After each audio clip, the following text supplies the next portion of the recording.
So I think in 2020 to around like 2022, like Zillow was basically like the new Instagram. Everyone was on Zillow looking for houses to basically buy because interest rates were pretty low and a lot of money was basically printed. But in my case, about 2 years ago, I went ahead and I actually did it. I actually bought the home. I wasn't just like looking, I was actually searching and I actually bought a home. Now, that was 2 years ago. And today, that same home I bought, I actually have it listed on the market and I'm actually trying to sell it and actually get rid of it. Now, in this video, I'm going to tell you exactly 5 main mistakes I made and why I really should have never bought that home in the first place. Now, by the way, these are not really beginner mistakes. And that's the dangerous things about it, because most of these mistakes, they basically came from common sense that you actually don't get from people in society, because everyone kind of pushes you to say, hey, Tommy, if you already achieved this and this, the next thing is you gotta get your home, right? And this way you're kind of more stable and you actually have a home. But maybe in your personal situation, your finances kind of show, hey, you actually don't need a home yet. And that's what I want to talk about here in this video. Now, as always, guys, like this video and top about also subscribe and hit the bell so you get notified. Now, the first mistake I made was I did not look at my current situation from a common sense point of view. And my only thing was, hey, this is just the next step to actually take. We fall for those things a lot sometimes, okay? So the first thing is, guys, I didn't need a home. I was a single male with no kids and basically needing a lot of flexibility in the sense that I wanted to stay, for example, I bought this home, by the way, in Puerto Rico. Let me paint a picture for you guys, okay? I went to Puerto Rico. I was staying there for tax reasons, and I was basically buying this home there. But for the most part, I also wanted to travel 6 months out of the year and come visit my family here in Dominican Republic, where I am right now. So my situation shows, hey, Tommy, you're a single male. You don't have any kids and you also want flexibility and you don't know exactly how long you're going to stay in Puerto Rico, but the only thing you're missing is to actually own a home. In that situation, the math didn't make sense, the situation didn't make sense, and I just did not need a home right there. So when do you know you need a home? It's not because you're too young. At that time, I was like 24 years old. Like, the age is not the reason, because if you need a home, let's say you're trying to set roots, that's when you know you want to set roots, you want to start a family, like all those things are kind of like, hey, this is how you know you actually need a home. You know when you need a home, all right? So if I actually needed it, I should have bought it. But the only reason I bought it was because I felt like it's just the next step to actually take. And in my current situation, I could have rented easy for 18 years without losing any money.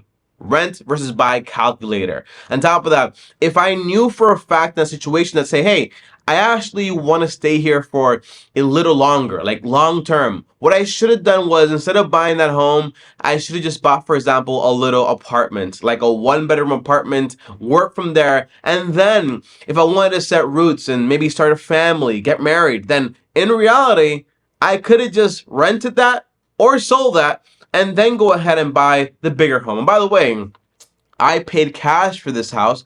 I don't regret that. But the main reason is I should have never bought that ass in the first place because I just did not need it. Now, this mistake kind of led me into my second mistake, which is basically I spent way too much money on the remodel. And I actually should have shopped around a lot more, and I should have learned a lot more before I actually went ahead and went deep into this remodel, okay? So I had a few things that I actually knew from before. I knew that if I try to do everything myself, that could land me in trouble and that could basically break things and not do a good job. I had a friend do that and ended up costing him a lot of money. Now, I also knew that if I overspend way too much money on things, I'm going to be priced out the market because the home is not going to be worth what I actually put into it. So that was actually a big part. Now, because I bought this home for 130K and I spent 40K basically to remodel this home. By the way, I should actually like adjust those numbers, because basically like 5K of those like $40,000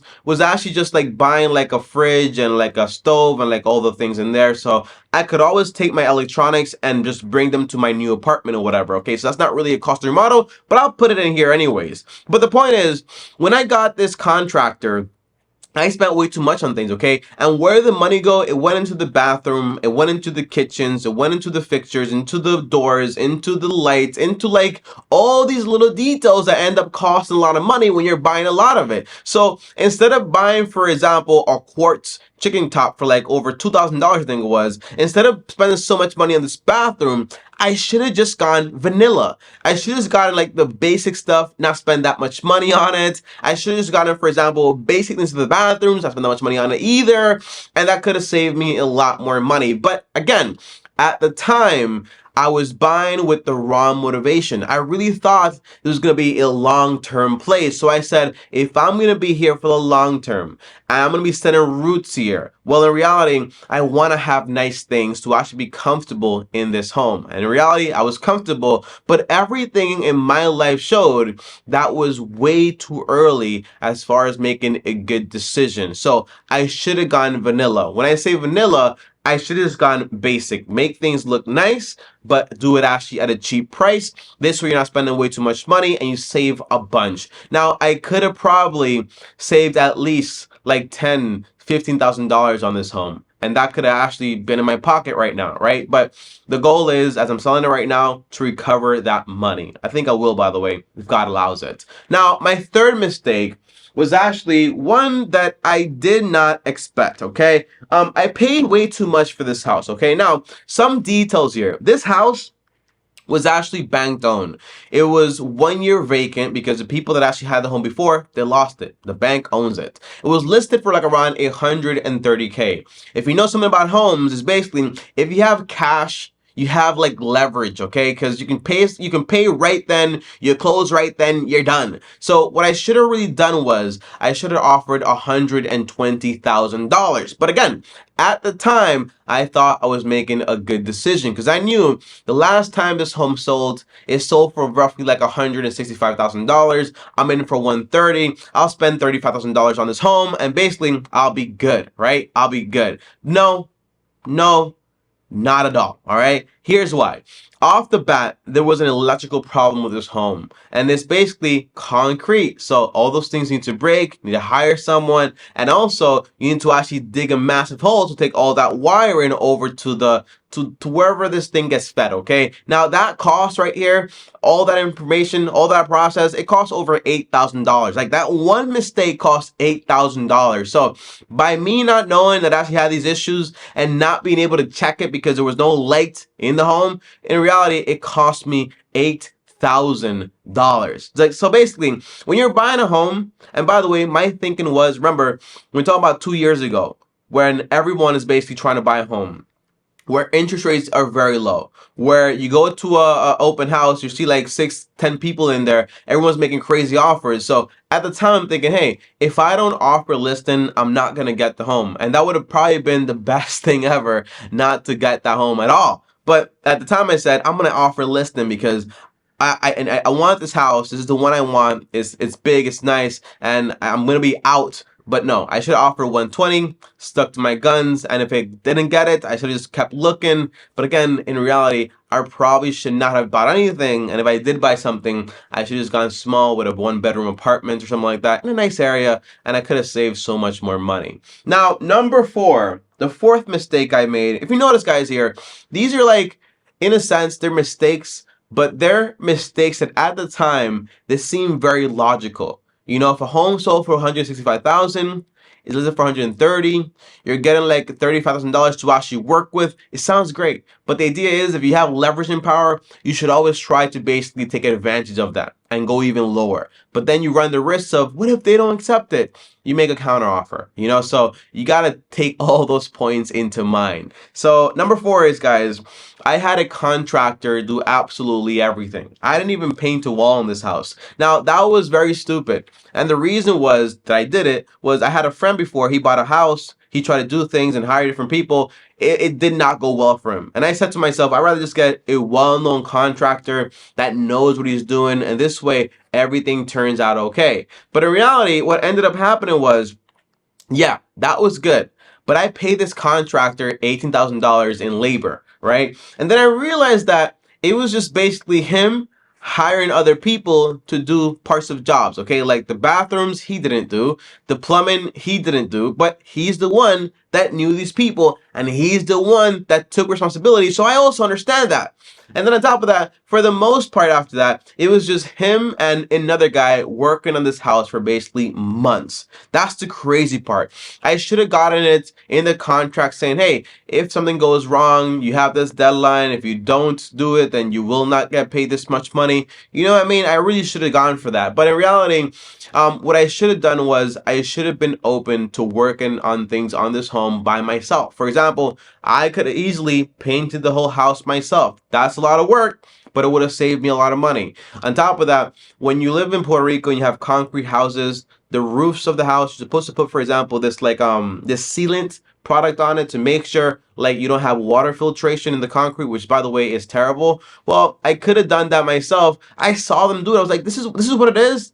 This would cost $2,000 to like get up there, grab the sealant, put it there, and just basically just like spread it. I could have done that too, and that also could save me a lot of money. As far as, for example, fixing light fixtures and so on, I also could have learned to do that. Like basic things like that, I could have done no problem. All right, but when it came to like electrical problems, like I should have someone do that. Obviously, plumbing issues, I should have someone do that too, right? But for the most part, there were a lot of things in there that I could do myself. So if you're about a house, if you're to buy a house in the future and you need to remodel, be open to working on a few things yourself. This way you can actually save a lot of money. And there are so many videos on YouTube and about how to actually do this, okay? Now, number 5, guys, my final and biggest mistake was basically I bought too much home for the future. And I think a lot of people actually make this mistake where the idea is like, it's actually sound and it sounds like logical, but it's actually pretty stupid. And here's why. You think that, for example, I bought this house. It was a 3-bedroom, 2.5 bath, 2 garages, nice living room, nice stuff, right? And I was like, well, you know, if I buy this house now, eventually when I get married and I have a family, I can kind of fit my family in this house. You know, there's enough room in this house to actually grow. And the understanding is always like you want to buy a home where you actually have room to grow. But the idea is if at the moment it's just basically you or maybe just you and your wife, then in reality, maybe you don't need all that house like all at once in a sense. You know, you could always basically work on that home, get like a decent home or whatever, but then you can actually just get something else in the future based on your needs. But at the time, again, I'm a single male, no kids. I need flexibility. Now I have this big home, needs a whole bunch of maintenance, needs to be cleaned all the time. You know, like all these things matter, right? So if I just got, for example, an apartment, and the big thing with apartments is basically, well, they don't appreciate as much as single family homes, right? You don't have the flexibility of doing whatever you want, right? But in reality, an apartment is just as nice. Like a condo is just as nice in the sense of like, for example, I have a 1-bedroom condo. I live there. There's an elevator. I go up, right? I have parking. There's security there also if it's closed off, right? So you have those benefits. And if you want to travel, there's no big deal because it's being maintained, right? So there's all these great parts also about owning a condo. So keep yourself open to that idea. And you know, if I had bought that a condo, 1 bedroom or 2 bedroom, spent like 70K on it, 80K on it, nice condo, right? And then if I actually want to start a family, we stay there for a while, and then we spend, for example, like a year or 2 years trying to sell that condo for a good price or whatever, and then we buy something else. You know, like it's not like you're gonna magically just like grow a four kid family, right? Like these things take time, so there's no rush. You know, that's my whole point. You have like a year or 2 years of grace to figure out exactly what you want to do and where you want to live next, right? So too much house for an uncertain future, and that was basically a mistake, at least for me. Now, the home is actually in great condition. Everything's nice, and it's nice because I thought I was gonna stay there. But in conclusion, my main advice to you guys, if you're actually trying to look for a home, whether it's like you're buying it right out, you're doing some remodeling to it, or whatever it is, if you're gonna buy a home, be vanilla about it. Get the basic stuff, basic necessities. Don't overspend on things that you actually don't need. And on top of that, really ask yourself if you actually need this house or if you just want to buy it because of everything you actually hear on the internet. So ask yourself those questions, okay?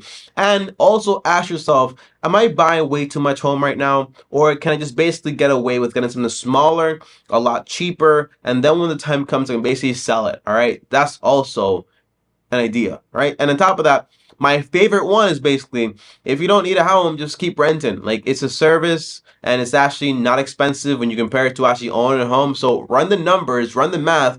Owning a home long term is going to be cheaper than renting. But buying a home when you don't need a home and then having to sell it is not a smart idea. So keep those things in mind. And actually, if you notice here, a lot of these things I did here, they're not really beginner mistakes. They're kind of like common sense mistakes and life mistakes, and you kind of don't think you don't take these things into consideration when you have, for example, like house fever. So keep these things in mind. I learned my lesson, and now I'm renting. I'll rent for a long time, and when the time comes and I actually need a home, I'll buy a home. And again, I'll pay cash again. That wasn't the mistake. But guys, thanks for watching. As always, like, subscribe, hit the bell so you get notified. Comment down below any questions. If you made it all the way to the end of this video, comment down below vanilla so I know you made it all the way to the end of the video. On top of that, up here is another video. Maybe I'll put right here the video where I actually have the home, where I actually bought it, and I'm doing like the whole showcase of the home. Here is my face. Subscribe, and as always, long-term team officially out.